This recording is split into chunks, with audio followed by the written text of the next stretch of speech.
For prediction material, you can drop me message on my WhatsApp number. I will send you only 2025 cue card, listening, reading, and some writing topic. Only practice it. Just drop me message. Don't waste your time. Best of luck. New student.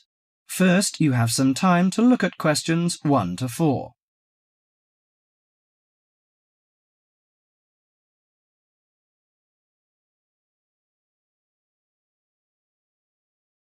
Now listen carefully to the conversation and answer questions 1 to 4.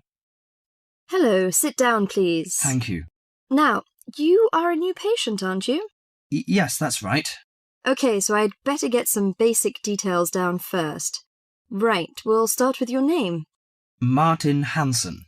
Do you spell that S-O-N or S-E-N? Hansen. Okay, and you're a first-year student? Yes, I am. Study in... Electronics, actually. I hope you enjoy it. Thanks. And your address? 2805 Hesperian Avenue, Hayward. 2805 and Hesperian. Yes, that's Hesperian. Hayward, Hayward. And your phone number? 734-246-55.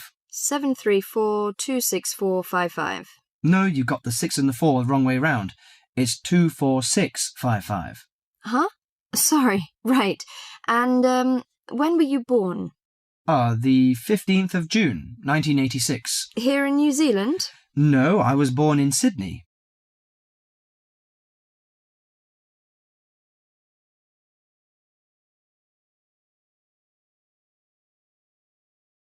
Before you hear the rest of the conversation, you have some time to look at questions 5 to 10.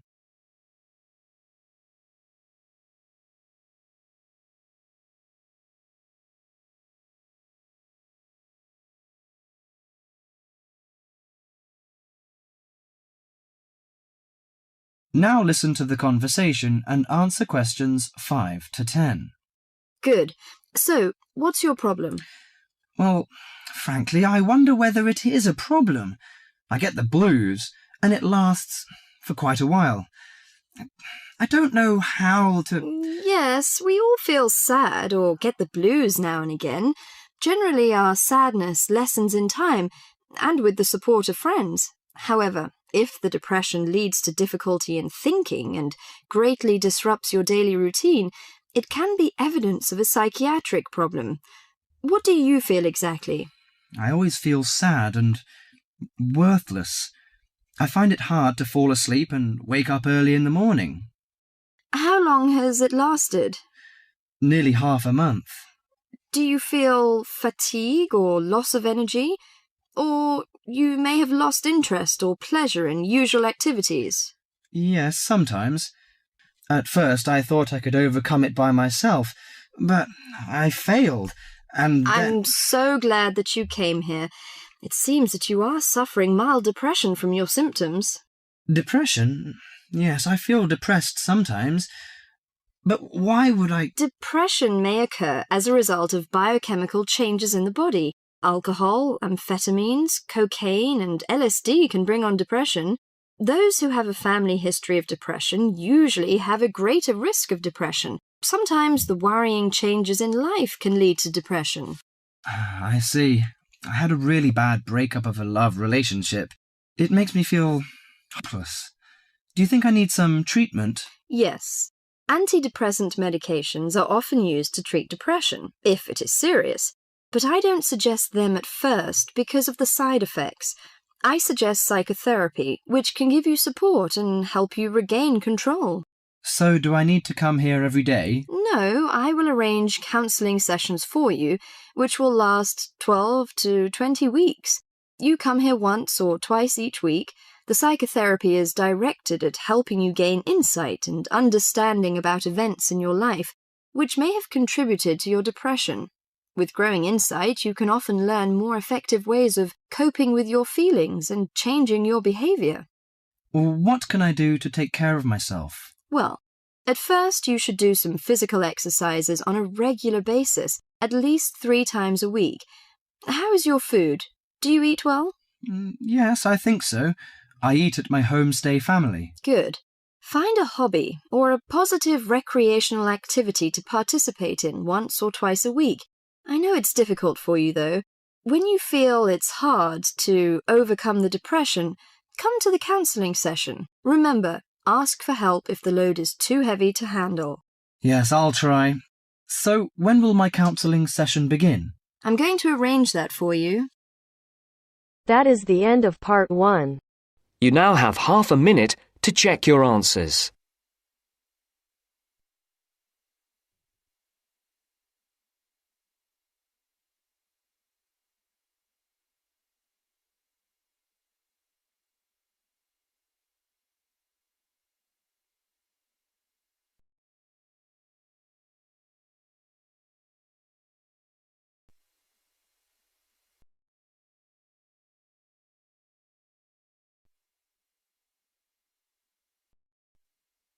Now turns to part 2.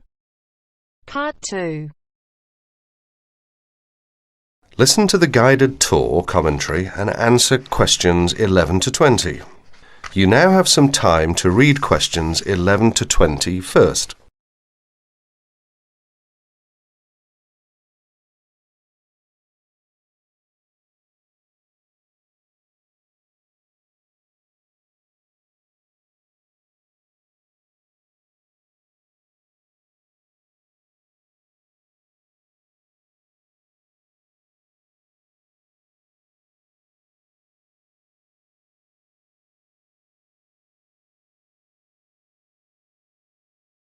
Welcome to the library tour. We'll begin our tour of this level of the library here at the entrance. Then we'll go in a clockwise direction. So, first of all, over here on the left, next to the entrance, is a touchscreen information service.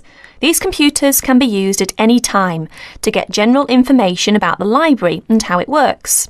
In front of the touchscreen information service are the catalogues. As you can see, it's a computerized catalogue system and it's very easy to use.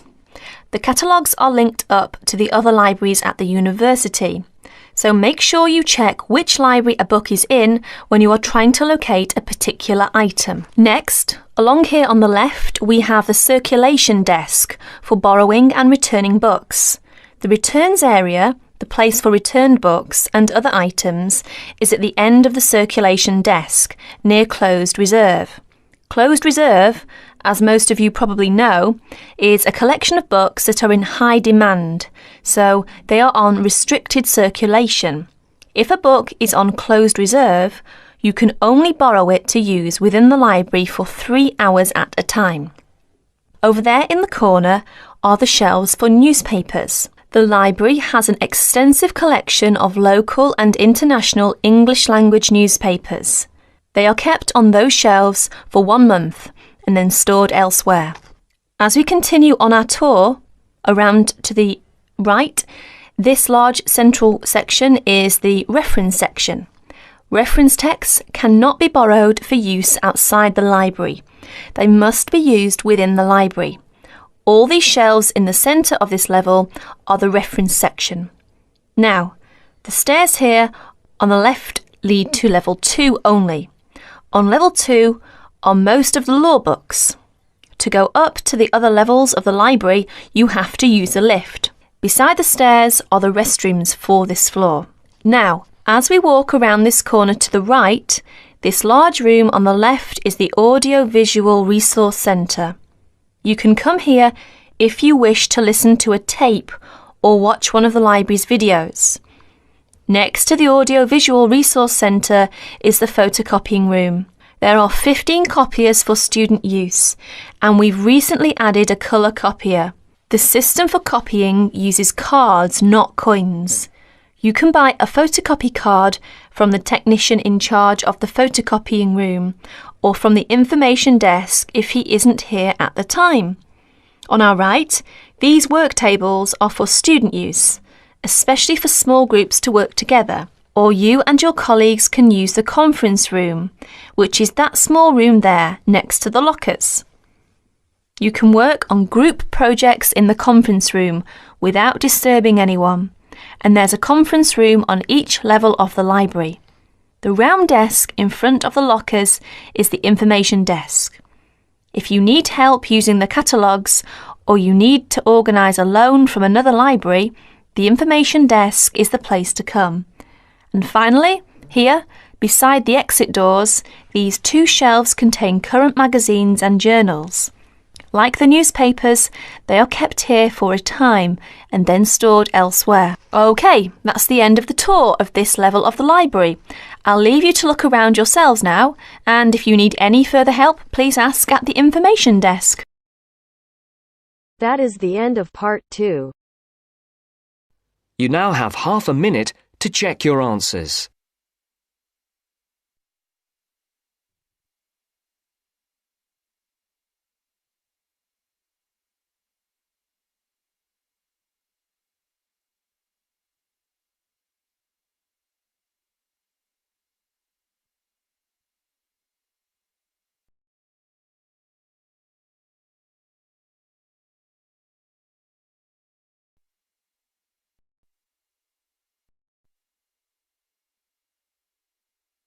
Now turns to part 3. Part 3. You will now hear a radio talk on agricultural regulations. First, you have some time to look at questions 21 to 25.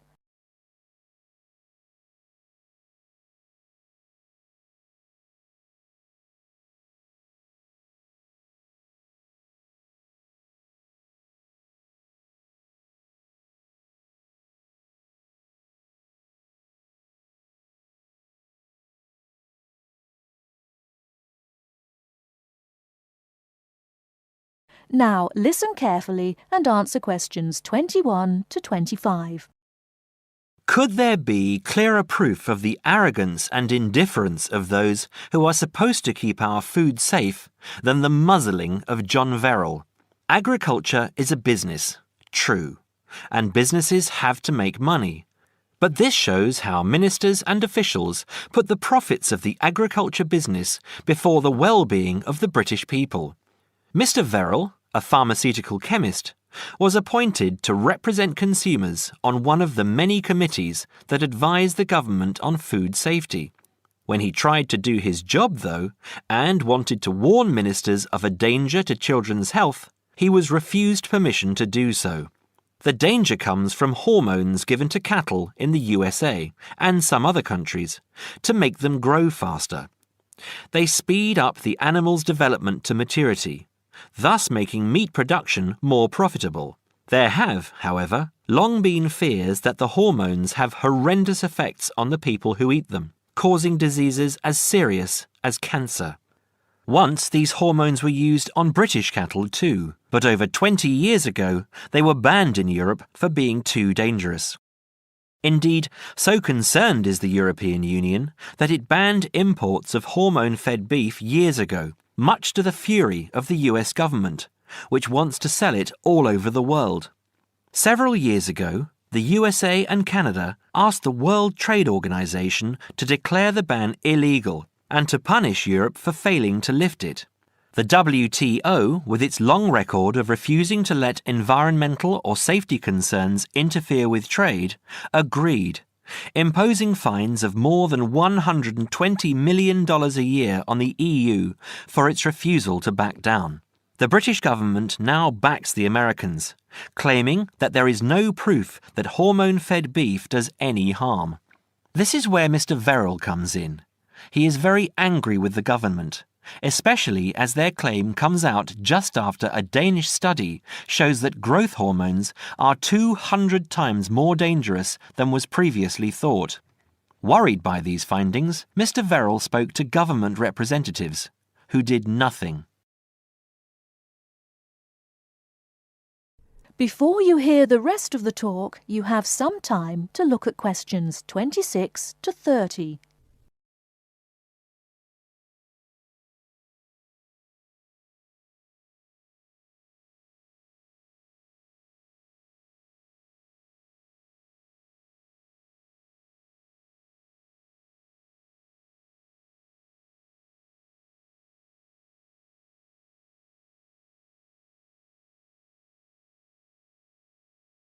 Now listen and answer questions 26 to 30.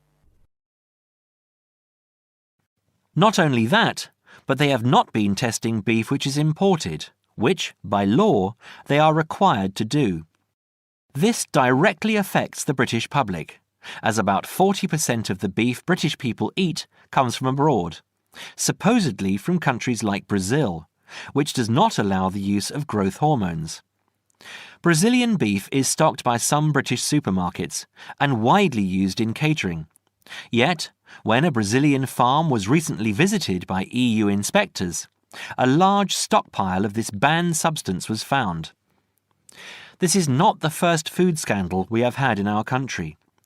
Take the present concern over a well-known chocolate company. Several months ago, the company found out that its sweets were contaminated with a rare form of salmonella, but they did nothing about it, leaving their sweets in the shops to be bought by the unsuspecting public. It was not until 5 months later, when several children had suffered food poisoning, that the chocolate bars were removed from the shelves.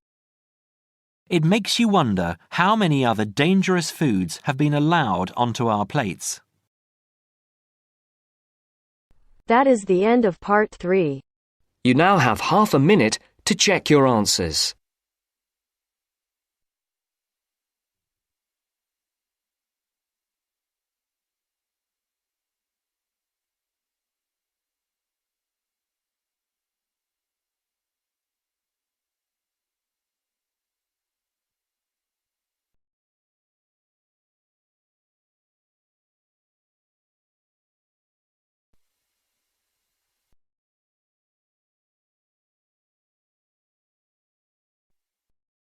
Now turns to part 4.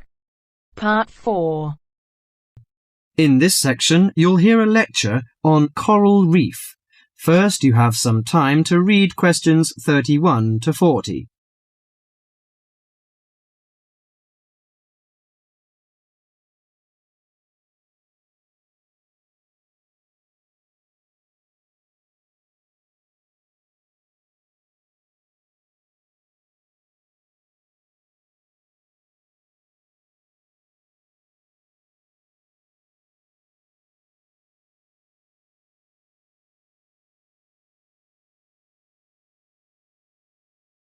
Now listen carefully to the lecture and answer questions 31 to 40. Do you fancy diving in the wonderful world of coral reefs, green sponges, colourful fish and red crabs? It is a rich garden beneath the waves. But how much do you know about the corals? Are they animals or plants? What are the threats to coral reefs? Today, Mr. Tim Harford, Executive Director of the Coral Reef Alliance, is going to introduce the facts about coral reefs. Good afternoon, everyone.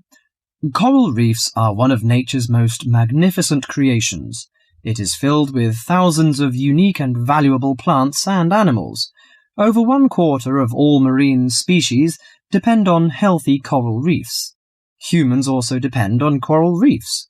These marine ecosystems are the primary source of food and income for millions of people, a vast repository of valuable chemical compounds and medicines, and a natural wave barrier that protect beaches and coastlines from waves and storms.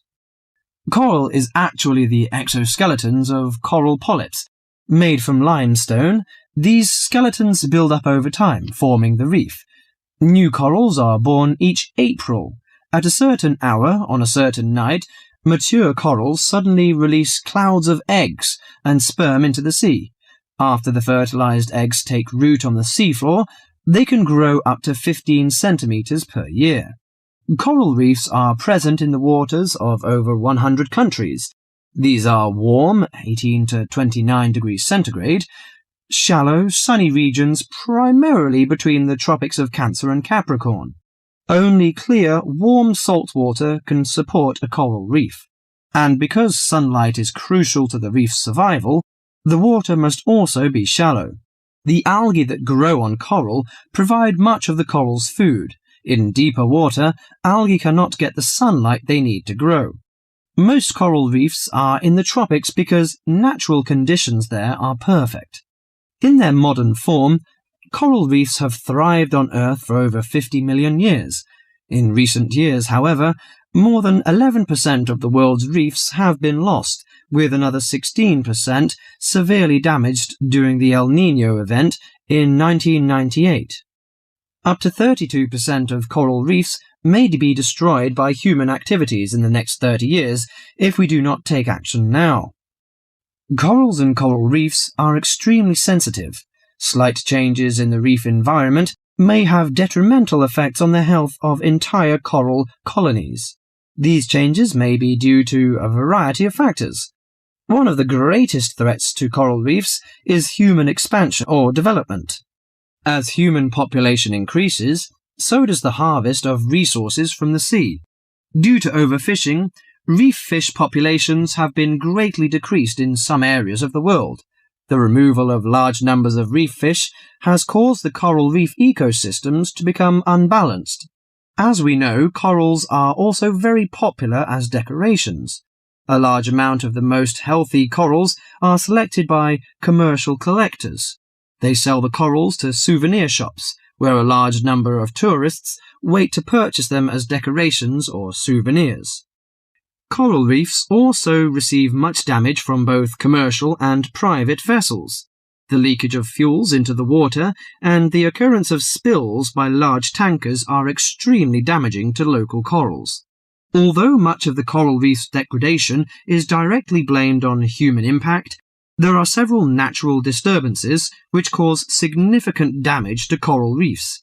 The most recognized of these events are hurricanes or typhoons, which bring powerful waves to the tropics. These storm waves cause large corals to break apart and scatter fragments about the reefs. Home to a diverse community of creatures, coral reefs are underwater treasure chests of colour and activity. Predators and prey swim and crawl among the coral in nature's never-ending dance of life and death. This lively, fascinating world beneath the waves is just waiting to be explored. That is the end of part 4. You now have half a minute to check your answers.